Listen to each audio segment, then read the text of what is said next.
calon wakil presiden nomor urut 1, kami persilakan Bapak Muhaimin Iskandar untuk menyampaikan visi, misi, dan program kerjanya. Waktu Bapak 4 menit dimulai dari saat Bapak berbicara. Silakan. Assalamualaikum warahmatullahi wabarakatuh. Selamat malam, salam sejahtera untuk kita semua.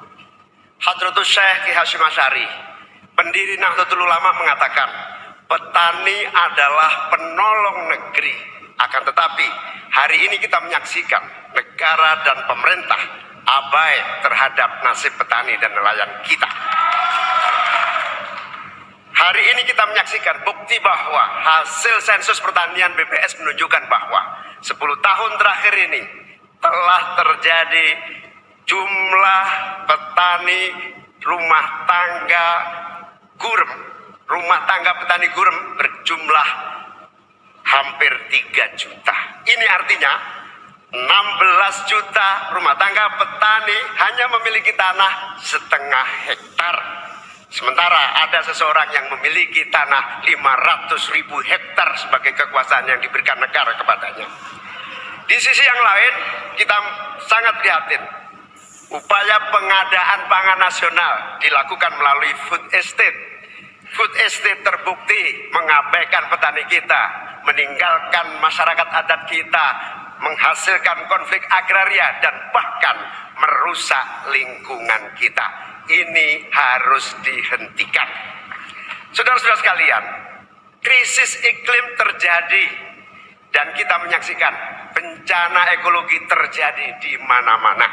Negara harus serius mengatasinya, tidak hanya mengandalkan proyek giant sea wall yang tidak mengatasi masalahnya.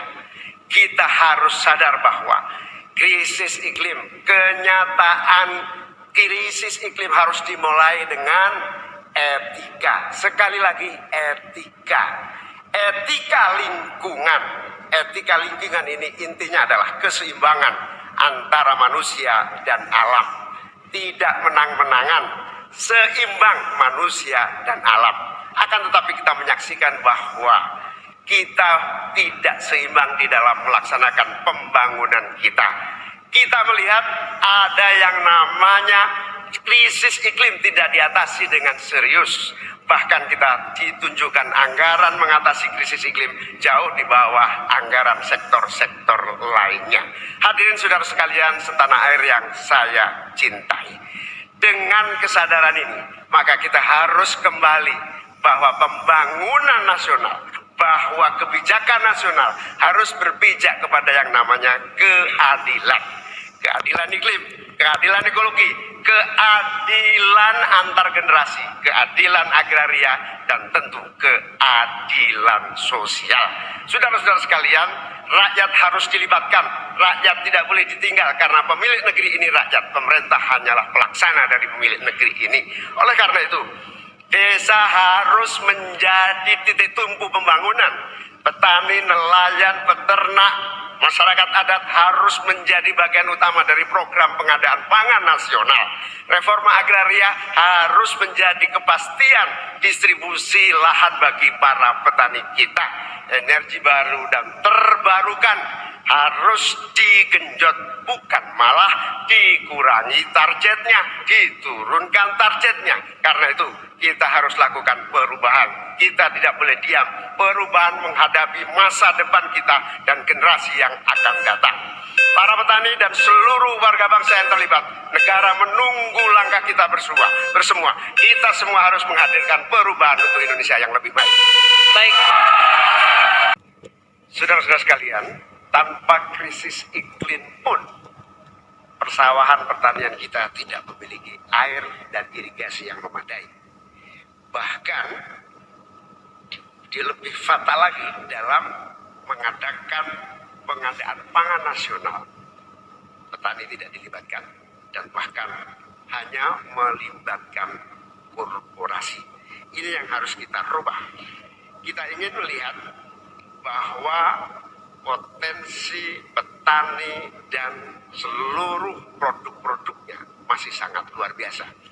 Mulai dari kita harus mulai dari pengadaan lahan yang memadai.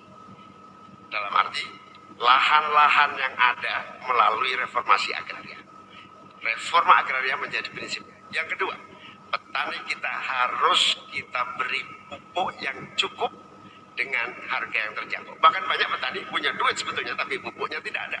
Bagaimana mungkin? Yang kedua, potensi pupuk organik juga menjadi salah satu bagian penting agar produksi pertanian kita semakin berkualitas. Di sisi yang lain, kita ingin program perlindungan gagal tanam gara-gara iklim juga kita berikan supaya petani kita aman, merasa aman dan yakin dengan produksinya. Pengembangan irigasi dan subsidi pupuk tidak bisa dielakkan. Tidak boleh kita melakukan pembiaran petani kita sehingga kita kekurangan pangan, petani kita tidak diberi kesempatan untuk mengisi kekurangan pangan itu. Kualitas pangan kita bergantung juga kemampuan kita memfasilitasi agar petani kita lebih produktif lagi.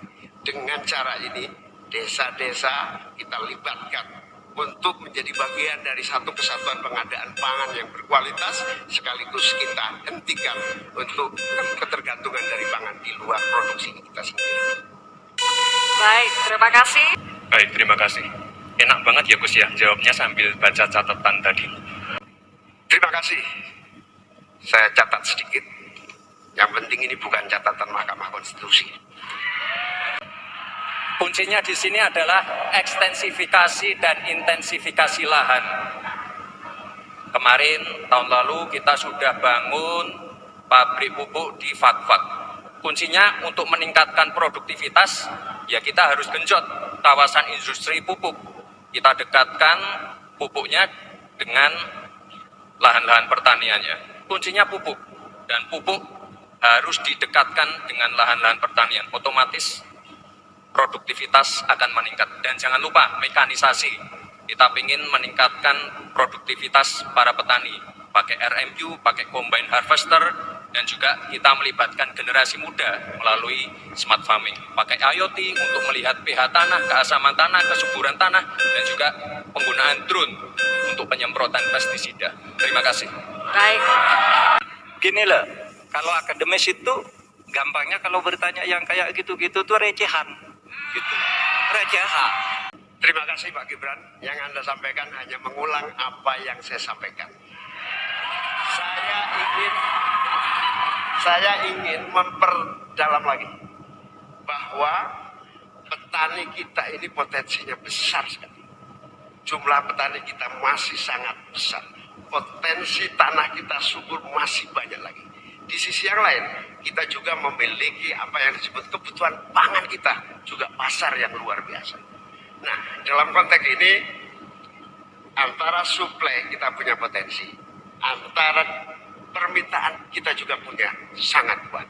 Oleh karena itu, pemerintah tidak boleh diam. Turun tangan, jangan terlalu normatif mengatasi keadaan. Untuk Pak Mahfud, saya ingin menyampaikan bahwa seluruh perangkat undang-undang yang menyangkut perlindungan petani dan produksi kita sebetulnya lengkap. Tinggal implementasi saja dari seluruh proses hukum yang kita miliki. Kemauan politik, kesungguhan, tidak mengabaikan petani.